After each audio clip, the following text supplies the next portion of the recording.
Today on the show, is Disney back with another installment of But What If It Sucked? Then we got two De Niros for the price of one in the Alto Knights. A ship lands on a new planet where you know something sinister is gonna happen in Ash. And we've got the most effective anti-carjacking PSA ever made with Locked. Let's get started.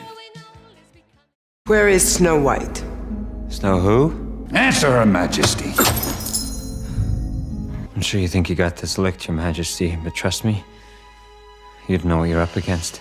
For all the drama surrounding this, I wish this movie were one of two things. Either a surprisingly good film, or a full-on disaster, because then it could have at least left an impression. Sadly, what this is just right down the middle, making all the knives out about it just a freaking waste of time, except for the fact that I did get the cool popcorn bucket. There's actually some things that are okay about it. I like that it doesn't go the shot-for-shot remake route like Beauty and the Beast or The Lion King. It wants to do its own thing to an extent, because of course there's still scenes they redo from the other, and it is one of about 200 Snow White movies, but in its opening act, it does expand on a lot of the main characters and their universe. I think Rachel Zegler is very good, especially in the singing department, of course.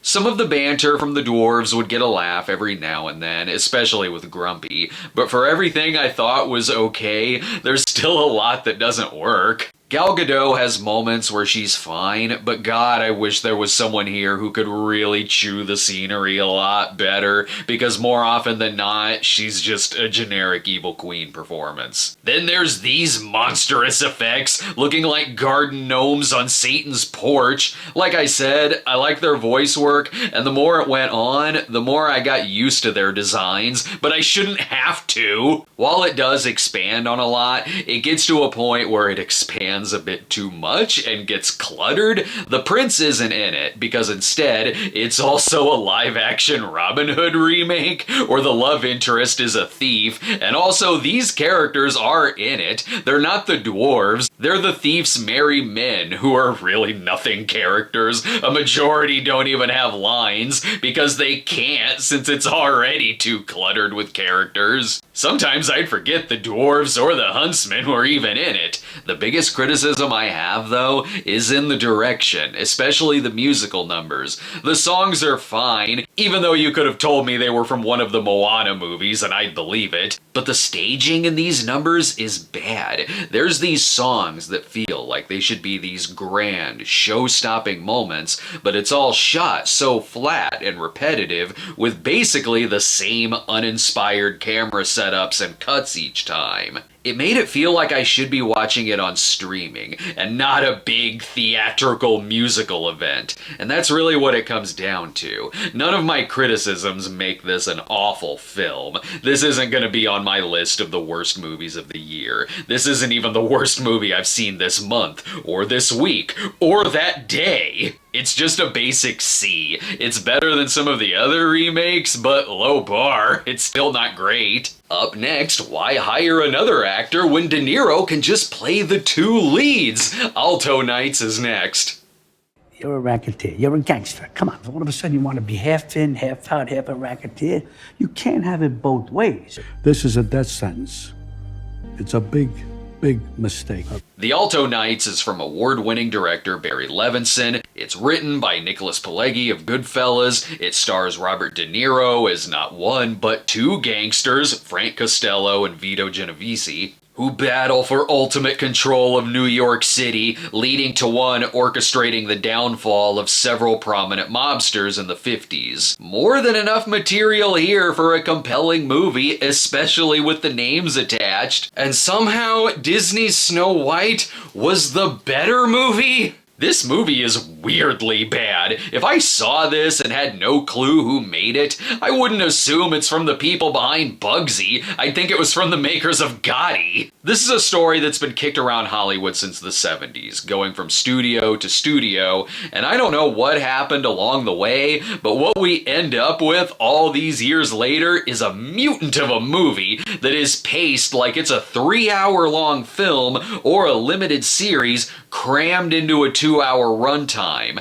The narrative is so all over the place that it begins with an assassination plot that should be later in it. I know this because it does come back later. They constantly have to fill in all of these story gaps by having De Niro doing talking head interviews and reading backstories of people like it's a Wikipedia article complete with Google images. No joke, it cuts to so many old photos, old video footage, mug shots, public domain jazz sessions that the photos are like a supporting character. There will be a death scene that keeps cutting to James Cagney movies. People will be having a conversation and then awkwardly just exposition dump about other characters and backstories that they should already know. The actors all do their job. They're acting their asses off here, especially Catherine Narducci, who is set up like she'll be a main character, but in the first 20 minutes, she meets Vito, they're married, then they're divorced, and she's never seen in the movie again. Sometimes it's fun seeing De Niro act opposite himself, and he does a good job of making these characters different enough that it's not confusing. Only these two aren't twins, they're not even brothers. There is no reason for De Niro to be playing both of these roles other than the gimmick. It'd be like watching Casino, and Joe Pesci backed out at the last minute, so De Niro just filled both roles. Also, a little of this character goes a long way, because he'll say what should really be a sentence or two, but keeps making monologues out of it. Even the aging is odd because he's supposed to be about 20 years younger than he is, and Frank and his wife are supposed to be close in age, even though they're clearly not. What keeps it from being a D is the acting, and I do like the climax set at a mob summit in farmland, but it's still a D+. This is a major disappointment. Up next, let's go to space and see how things work out there. Okay, so this was originally the part in the video where I reviewed Ash, but Shudder was serious about that copyright complaint, so the only way for me to get this video posted today was just to snip that part out.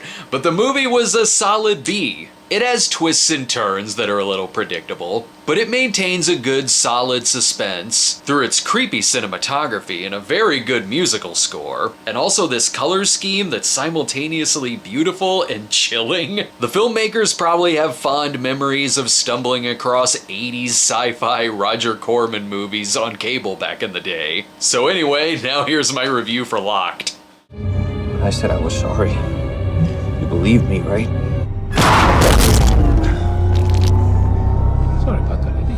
Bill Skarsgard has tried robbing the wrong car as he needed money quickly to get his van out of the shop so he can keep his job and see his daughter, but wealthy psychopath Anthony Hopkins has had it up to here with these crimes, so he builds a high-tech car to trap the guy inside and torture him for days. Everything from starving him to turning up annoying music really loud, setting the AC to freezing, putting electric shocks in the seats, and having him resort to drinking his own piss. It's like a cross between Phone Booth and Inside, and I liked it. The editing and camera work all keep it very engaging, considering over 90% of it is in the car. I like that it keeps the premise fairly simple, with Hopkins being this guy who in the 1970s would have been a vigilante anti-hero, but is now aged into Hannibal Lecter meets Jigsaw. His plan and motive are so straightforward that while you could ask, what would he have done if the plan went south? What if the carjacker died sooner? But really, if any of that had happened, I don't think Hopkins' character would have cared. I like that it doesn't throw something convoluted in it, like, ooh, actually, this is phase 1 of a giant bank heist. Sometimes it can get heavy-handed in its social messages, and there's some repetitiveness, like, okay, how many more times is this guy gonna scream at the camera when he knows Hopkins is just gonna shock him again? Also, no one seems to be aware this dude's been a missing person for like a week, but I had fun with it. It's another B. If you like yourself a little bottle thriller like this, you'll be into it. And if you've seen the trailer too, which already shows you what all 3 acts are like. Thanks for watching, everyone. Next week I'll have reviews for Death of a Unicorn, A Working Man, and The Woman in the Yard. See you then.